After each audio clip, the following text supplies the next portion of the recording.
دوسروں کو برا نہ سمجھا کرو، اپنے سے چھوٹا اور گھٹیا نہ سمجھا کرو 4 نمازیں سجدے دے کر۔ هو اعلم بمن اتقى، جو اس سے ڈرتا ہے، جو مقام تقوی پر فائز ہے، اس سے باخبر وہی ہے۔ تم کیا جانو متقی کون؟ تو جن کو تم متقی کسی کو سمجھتے ہو، تمہیں کیا پتا کہ وہ ہے بھی تھے کہ نہیں، اور جس کو تم برا سمجھ رہے ہو وہ اس کے نزدیک متقی ہو۔ اس لیے ان اولیاءہ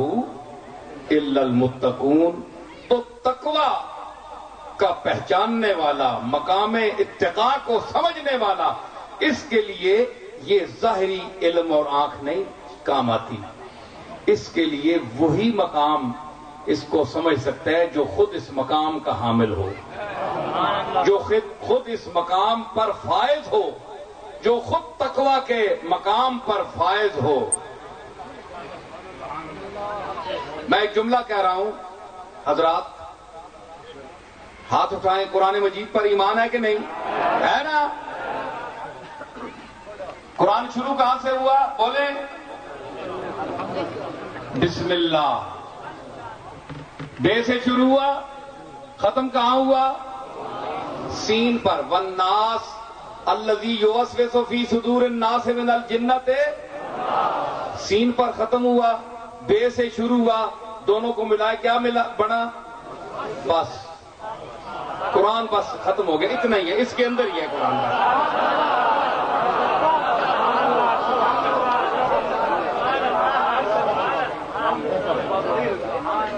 قرآن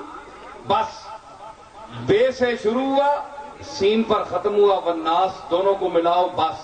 اس کے اندر جو ہے قرآن ہے۔ جن لوگوں کو شک ہے کہ قرآن کے کچھ سپارے ختم ہو گئے تھے، ان کو یہ عقیدہ چھوڑ دینا چاہیے کہ یہ کہہ رہا ہے کہ خود اسی میں ہے۔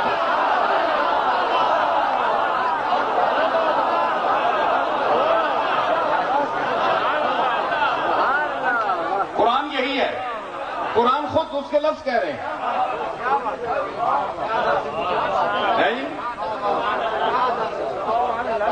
تو میں عرض کر رہا ہوں، میں نے کیا کہا؟ میرے سامعین کو میرے ساتھ ساتھ چلنا چاہیے۔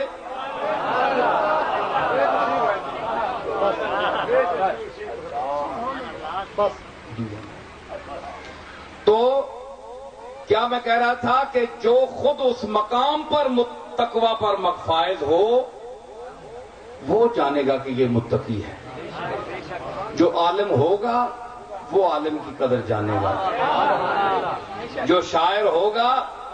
وہ شاعر کی قدر کرے گا، اور کس درجے پر ہے یہ بھی اس کو پتا ہوگا، کس درجے پر اس کا علم ہے وہ بھی اس کو پتا ہوگا، کیونکہ وہ اسی فیلڈ کا ہے، اسی میدان کا ہے۔ کتنا اونچا خطیب ہے، کتنے وزن ہے اس کی گفتگو میں، اگر آہستہ بولتا ہے، مسلسل شور نہیں کرتا، لیکن دلائل کے موتی اس کے پاس کتنے ہیں۔ اکثر خطیبوں میں تو شور ہی ہوتا ہے، غور نہیں ہوتا۔ نقطے علم کے کم ہوتے ہیں، شور شرابہ زیادہ ہوتا ہے، چھاتی کا سینے کا زور زیادہ لگایا جاتا ہے۔ علم ہوتا نہیں، صرف بولنے سے تو کام کچھ نہیں چلتا، وہ تو پرندے بھی بولتے رہتے ہیں،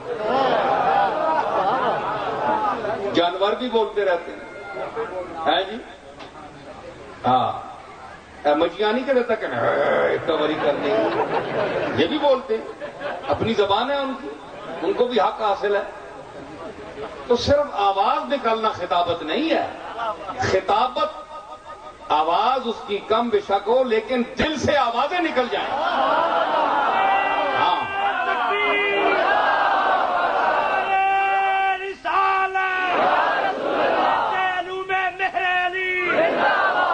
سمجھ آئی کہ اگر ایک جملہ نکلے تو وہ جملہ دل میں گھر کر جائے، جس بقول اکبر کہ جس طرف اٹھ گئی ہیں، جس طرف اٹھ گئی ہیں آہیں ہیں،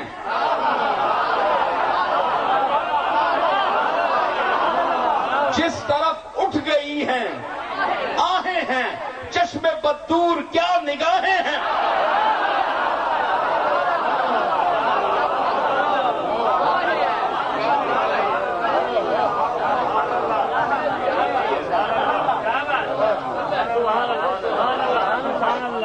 ہے جی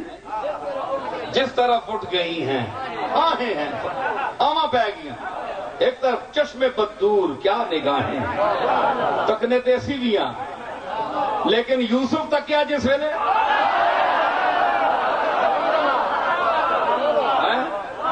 یوسف تک کیا ساری دنیا یوسف تک نہیں رہی لیکن تک نہیں رہی تراہم ینظرون الیک وہم لا یبصرون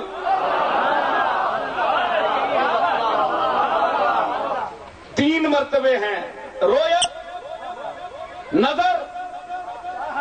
اور بصیرت ترے مرتبے ترے نال تکنے نال تعلق ہے تراہم میرے نبی تسی ویکھنے ہو سو کہ اے مکے نے کافر تو سان تکنے تین ینظرون الیک وہم لا یبصرون تے اندروں نہیں تکنے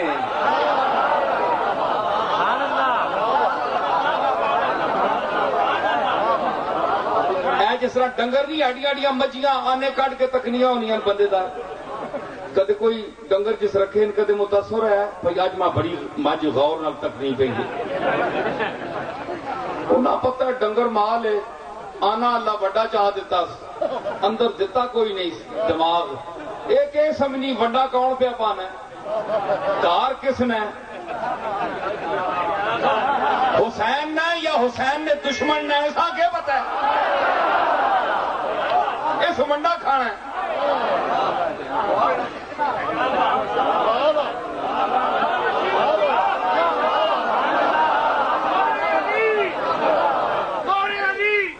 سنو بات سنیں آپ تو جانور بھینس جو ہے یہ کیوں دیکھتی بھی ہے لیکن اس کو آپ جانور کیوں کہتے ہیں کیوں لا یعلمون ولکن اکثرہم لا یعلمون علم نہیں ہے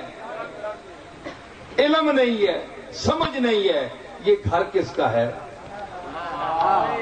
یہ آدمی کون ہے حلال کا رزق لایا ہے چوری کر کے لایا ہے فراڈ کیا ہے حرام کا پیسہ کما کر لایا ہے لے آیا ہے تو مجھے کھلا رہا ہے کوئی شعور ہی نہیں ہے گاٹا سٹیا ہے کھرلیج لگے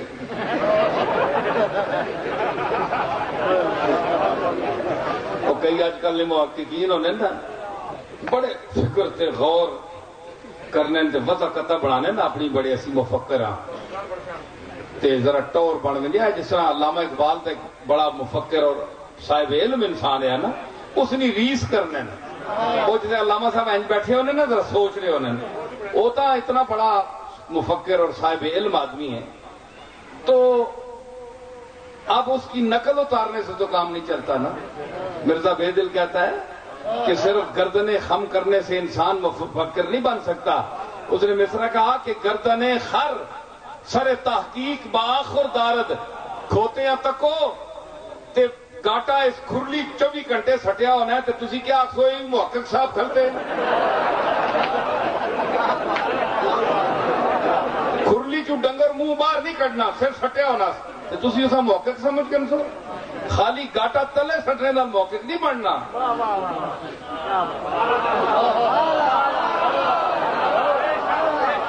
ٹھیک ہے تو میں نے کہا کہ تقوی کے معیار کو سمجھنے لیے خود متقی ہونا چاہیے علم کا مقام سمجھنے کے لیے اور آج تک جنہیں شک ہے کہ یہ حدیث کمزور ہے میرے جد امجد حضرت پیر میر علی شاہ صاحب رحمت اللہ علیہ یہ صرف پیر نہیں تھے یہ ایک بہت بڑے محقق تھے محدث تھے مفکر تھے مجدد تھے یہ میں لفظ کوئی ان کے گھر میں پیدا ہونے کی وجہ سے نہیں بول رہا بہت محتاط اور بڑا کنجوس آدمی ہوں میں نے ان کی کتابیں پڑھی ہیں تو مجھے یہ پتہ چلا کہ یہ کس مقام کے تھے اور ہم کتنے پیچھے ہیں تو میں اس لیے یہ لفظ بولنے پر مجبور